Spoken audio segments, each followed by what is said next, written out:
Hey, it's Ubu, and today I'm going to talk about my experience watching the Backrooms movie. And I'll give you a spoiler warning, even though I won't go too far into the, greater details of some scenes, but I will discuss and dance around some things that you may want to leave as a surprise for yourself.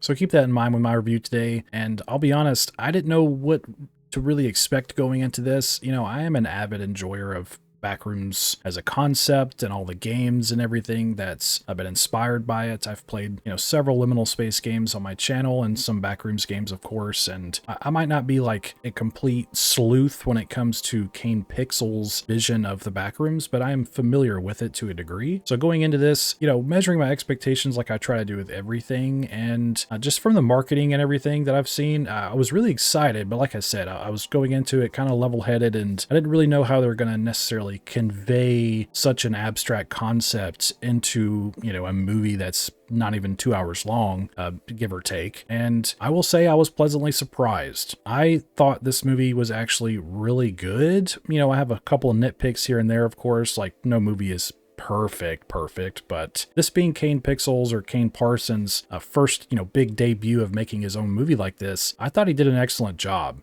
I think they showed a lot of care and restraint in some areas of not giving us too much, but really letting us, sort of be absorbed in this bizarre experience. The first thing that really stands out to me is just how good the movie looks. I really love the set design and just the overall visual presentation in general. It just looks really good. The lighting looks good, and even the environments outside of the back rooms, such as the furniture store that our main character Clark works at, looks really convincing. The time period, I believe, is the 90s. It could be 1990 this movie takes place in. It doesn't give you like an exact date, but the movie opens up with some found footage where it says the date is June 19th, 1990. And the found footage aspect works really well in this movie. It looks really good, and I really enjoyed that aspect of it. They don't do it too much, which is why I said they showed a lot of restraint in some regards. And I think just visually, it was very striking and very uncanny in some instances. Also think the performance done by the cast in the movie is very well done. I think they made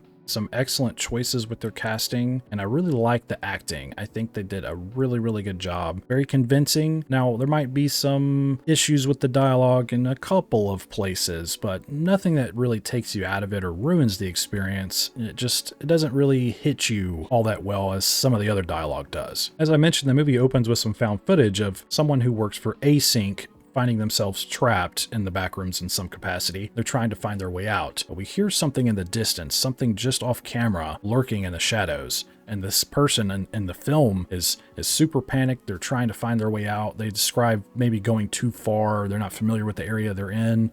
And it gives us a little hint right out of the gate of what the backrooms looks like, how this person is experiencing it. And it creates a lot of tension going forward throughout the film, because you don't know what this thing is in the shadows, what is hunting him or what's after him. And I think they did a great job with planting that seed of he's definitely not alone in there, and whatever it is very threatening and very menacing.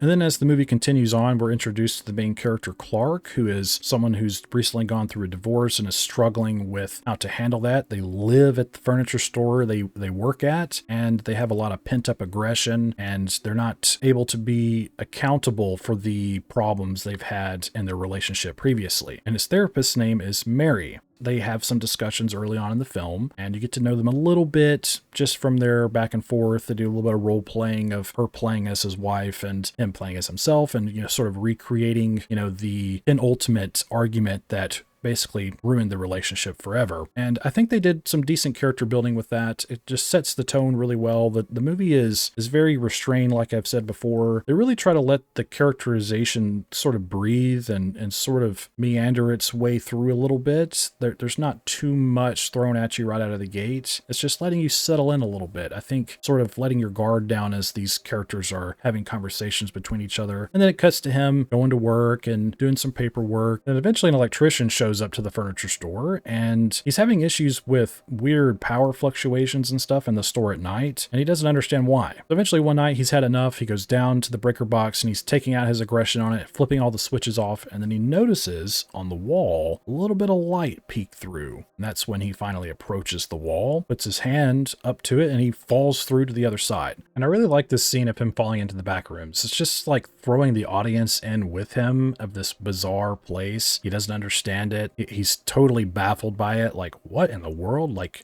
I mean, who falls through a wall like that and finds some other place? He doesn't even know how to comprehend it. So he just starts walking around and exploring. He comes across a caveman cutout with a speaker playing different languages from it, which plays a big role later on. And as he explores, he notices some odd wires and cameras and starts to take a peek around. And I'm surprised he explored as much as he did, because, you know, any normal person would be like, no, thank you, I'm leaving. But I like that his curiosity got the better of him, and that gives us a nice sample of the Backrooms early on. Now, as the movie progresses, it becomes far more abstract and surreal and uncanny as he explores this place. And of course, like anybody else would, he goes and he tells his therapist about it. He doesn't have really anyone else to tell, so he explains to her what's going on, and he's drawn a map of it. The character Clark used to be an architect, which I think was an interesting angle. As this movie progresses and the characters play off each other, explore the back rooms, and they start to tap into some more of the horror aspects of it, I think it all comes together and creates a very immersive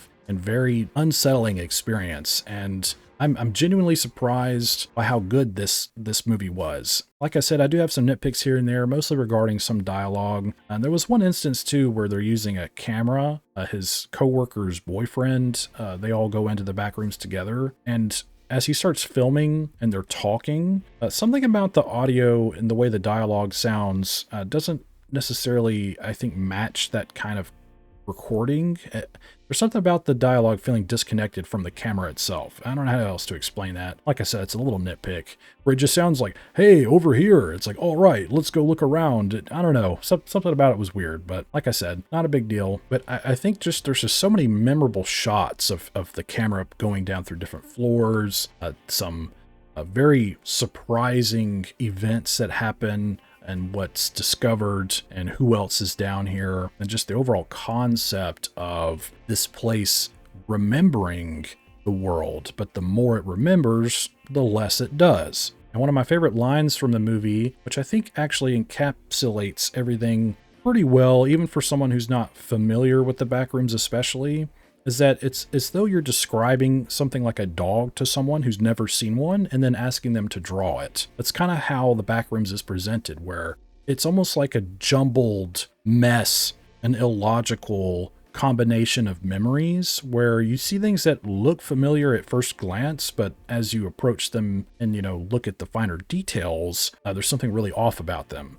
I just think that continues to draw more and more curiosity out of myself and the characters of just not quite understanding what this place is. And that's what's fun about the Backrooms, in my opinion. Liminal spaces in general is they're up for interpretation. Like, they're conveyed in a particular way to give you some kind of feeling or even remind you of something, but it all comes down to the individual to experience it and, you know, come up with their own conclusion of, okay, well, there's stop signs here, but they're spelled incorrectly, or the letters are backwards, or there's chairs and shoes and mannequins and stuff sinking into the floor. There's holes that go nowhere. There's piles of furniture. There's weird tiny doors and giant pits and all kinds of just super strange, dreamlike geometry that just doesn't really make sense. And I think the way they conveyed that visually in the movie worked really, really well. So I think it was a great time. I feel like I've kind of rambled. I've tried to let this settle for a little while to really explain how, you know, my experience went with this movie, but I think it was just really good. I think Kane Parsons did a really great job with this, and everyone at A24, and it's absolutely worth seeing. I think even if you don't even know what the Backrooms is, if you're not familiar with it, I think it's just a good movie in general. It's just a very unique experience, and I think they hit the nail on the head with this one. The music used throughout was very good. It's very ethereal and alluring and strange, and there's also some themes relating to memories in general and human psychology as a whole. Just the fact that there's a therapist as one of the main characters and some things related to her past that they, show throughout. And I just think there's a lot of ways to interpret this kind of movie, even with like official lore and stuff that Kane has, developed over the years. And I think this is a really nice way of not overwhelming people unfamiliar to the Backrooms while also doing just the right things for people who are familiar with the Backrooms. And I think they're able to definitely balance that experience for the moviegoer and just creating something that's very memorable and I think just very effective. I think a couple of things that stood out to me the most is just the reveal of the monster itself. I definitely didn't see that coming, as well as some other interesting additions to the overall experience with some other characters, if you want to put it that way. I think as well, it's not really a complaint, but I felt as though, I guess I was so engrossed in the film that when it ended, I kind of felt like the rug was pulled out from under my feet. I was like, oh, it's over. I want more. But I think it's a great thing to leave me wanting more. So I think it's great. I do have some nitpicks, like I said, but at the end of the day, I was genuinely surprised by this film. I think Kane Parsons did an excellent job. I think everyone involved, the cast and the crew, really did an awesome job. And I'm super happy for Kane Parsons being able to do this. And I hope that the movie is very successful for them and that they're able to continue on and putting more of their vision on screen, even if it's not Backrooms related. And I think going forward, they're going to do a great job with that. So they're obviously very talented, very smart, and I wish them the best.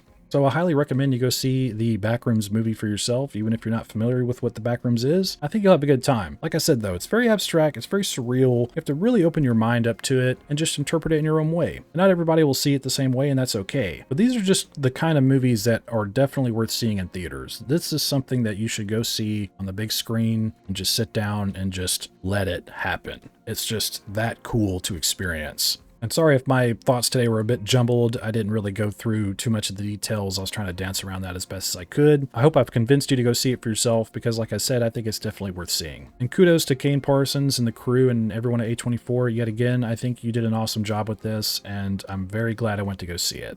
Tell me what you think in the comments below. Do you agree or disagree with me about the Backrooms movie? Have you seen the movie? Are you planning on seeing the movie? Are you familiar with the Backrooms, or are you not familiar with the Backrooms? Just let me know what's up. And if you'd like to support the channel, hit subscribe, and I've also started streaming on Twitch every now and then, and if that interests you, I'll have links to my socials in the description. And I thank you for watching my video. I hope you have a wonderful day, but I think that's all I have to say about it, so thanks for hanging out with me. But don't forget,